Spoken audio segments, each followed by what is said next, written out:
As you can see from the documentation, Your Honor, Mrs. Capwell has been diagnosed as suffering from postpartum depression. My client's doctor is willing to testify as to her diminished capacity if Your Honor deems that necessary. However, I would hope that with the evidence presented that the charges against Mrs. Capwell be dropped. Thank you. Thank you, Miss Wainwright. Mr. Timmons? When, Miss Wainwright listed all the symptoms of postpartum depression, I mean, did she include loss of memory? Did you ever say loss of memory? No, I didn't. No, I didn't think so. When both I and the police questioned Mrs. Capwell, we asked her when she first met the victim. She claimed she met him a few days before, for the first time, when he was taking pictures of her son. She stuck to this story until we confronted her with certain pictures. She was dressed scantily and sitting happily on the lap of Paul Marshall.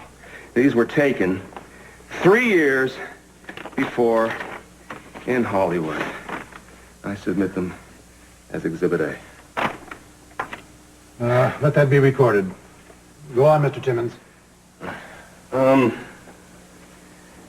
Paul Marshall said he was seeing Mrs. Capwell. As a matter of fact, they were in the midst of an ongoing affair. That is not true, Keith. Sit down, But that is not the point. The point is that you knew what you were doing. You knew it then, you knew it now. She's capable of standing trial right now. I mean, the case here isn't diminished capacity. The case is an affair. She was in the midst of an affair. And she was willing to leave her husband and her child to run off with Paul Marshall. That is a lie. That is an outright lie. I won't tolerate any more outbursts. Just sit down. Mrs. Capwell. Thank you, Your Honor. But doesn't it seem odd to anybody here that Mr. Capwell, her husband, isn't present? I mean, she knows nothing about his whereabouts. He, her husband, isn't here in these proceedings when she's accused of attempted murder.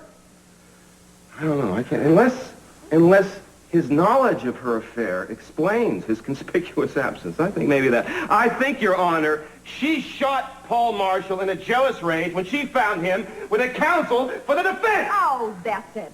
That does it. I am not going to let my client be subjected to his... Miss Wainwright, please. Postpartum depression here? I guess I should have worn bulletproof. Now, that's enough, Mr. Timmons. Do you suppose we might strike maybe the last 60 seconds or so from the record? Thank you. I've already decided on my ruling, Miss Wainwright. Now, I'll reserve judgment on Mrs. Capwell's competence until such time as Mrs. Capwell has been examined extensively by 2 court-appointed psychiatrists. Until they have had sufficient time to make a full evaluation, she'll be confined to a state mental facility.